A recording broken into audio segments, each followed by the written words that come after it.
ነቢዩላህ ኢብራሂም ዓለይሂ ሰላም።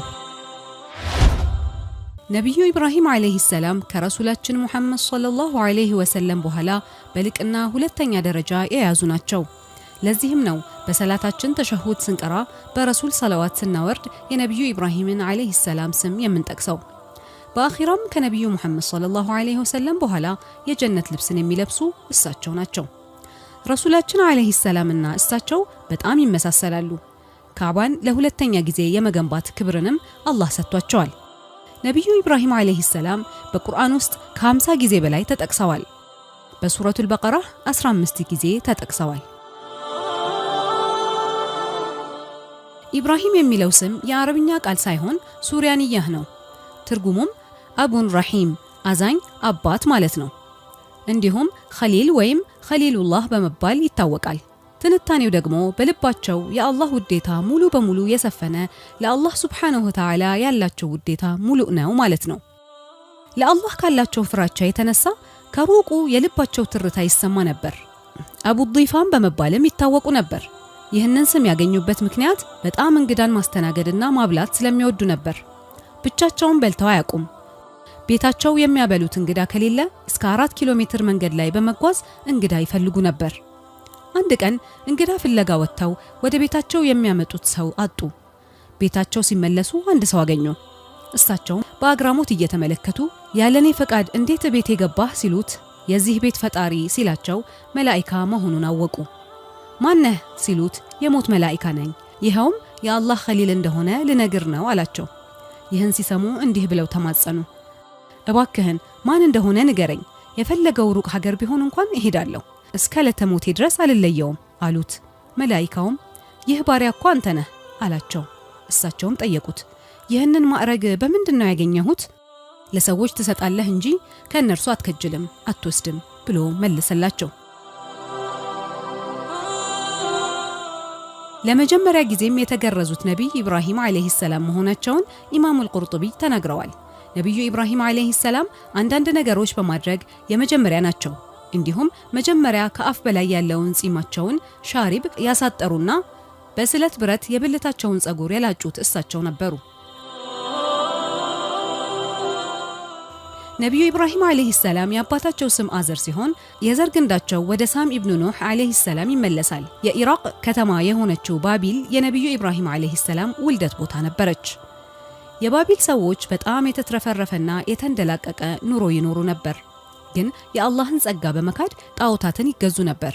በሌላ አካባቢ ይገኙ የነበሩት ደግሞ ፀሐይ፣ ጨረቃና 7 ከዋክብቶችን ይገዙ ነበር። ሌሎቹም እንዲሁ የፀሐይ፣ የጨረቃና የከዋክብት ቅርጽ የነበራቸውን ጣዖታቸውን በመስራት ይገዟቸው ነበር። በዛን ጊዜ ኑምሩድ ኢብን ከነዓን የሚባል አምባገነን ንጉሥ ያስተዳድራቸው ነበር። ስልጣኑም ተስፋፍቶ ዓለምን በአጠቃላይ ካስተዳደሩ ንጉሶችም አንዱ ነበር። ኑምሩድ ያለውን ስልጣንና የህዝቦቹን መሐይምነት ሲያይ ጌትነትን ተጣርቶ ተገዙኝ አላቸው። በዚያ በጨለማ ዘመን ነበር ነቢዩ ኢብራሂም ዓለይሂ ሰላም የተወለዱት።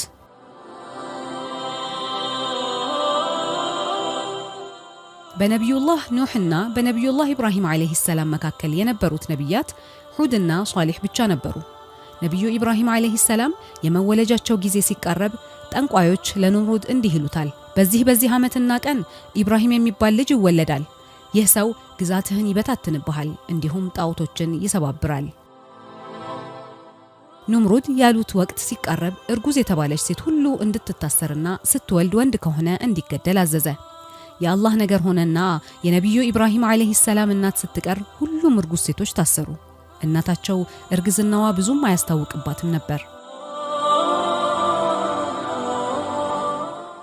አንድ ቀን የነቢዩ ኢብራሂም ዓለይሂ ሰላም እናት መውለጃዋ ሲቃረብ ስትወልድ ቀላል እንዲሆንላት ጣዖቶችን ለመለመን ትሄዳለች። ጣዖቶች ወዳሉበት ስትገባ በሆዷ ላለው ነቢይ ክብር ሲባል ጣዖቶቹ ተደፉ። ይህን ስታይ ደንግጣ ልትወጣ ስትል ኑምሩድ ከጠባቂዎቹ ጋር ይመጣል። ኑምሩድ እርጉዝነቷን ሲመለከት እሰሯት ለማለት ፋንታ ተዋት ትሂድ አላቸው። እሷም በድንጋጤ በፍጥነት ወደ ቤቷ ተመለሰች። አሁን ካሁን መጥተው ያስሩኛል ብላ እየተጨነቀች ሳለ አንድ መላኢካ መጥቶ ተከተይኝ ብሎ አንድ ዋሻ ውስጥ ወሰዳት። ዋሻ ውስጥ ስትገባ ለልጅ የሚያስፈልጉ ነገሮች ሁሉ ተሞልቶ አገኘች። አላህ ምጧን አቀለለላት። በአሹራ ጁምዓ ማታ ነቢዩ ኢብራሂምን ወለደች። ሰይዱና ጅብሪልም የነቢዩ ኢብራሂም አለይሂ ሰላም እትብትን ቆረጡላቸው፣ ልብስም አለበሷቸው። ከዛም መላኢካው ወደ ቤቷ መለሳት እና ይህንን ክስተት ለማንም አትናገሪ አላት።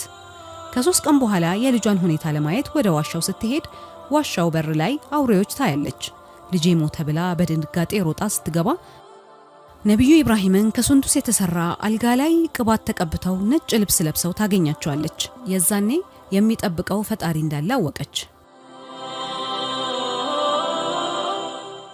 እድሜያቸው ለመልእክተኝነት ሲደርስ አላህ ወህይ ያወረደላቸው።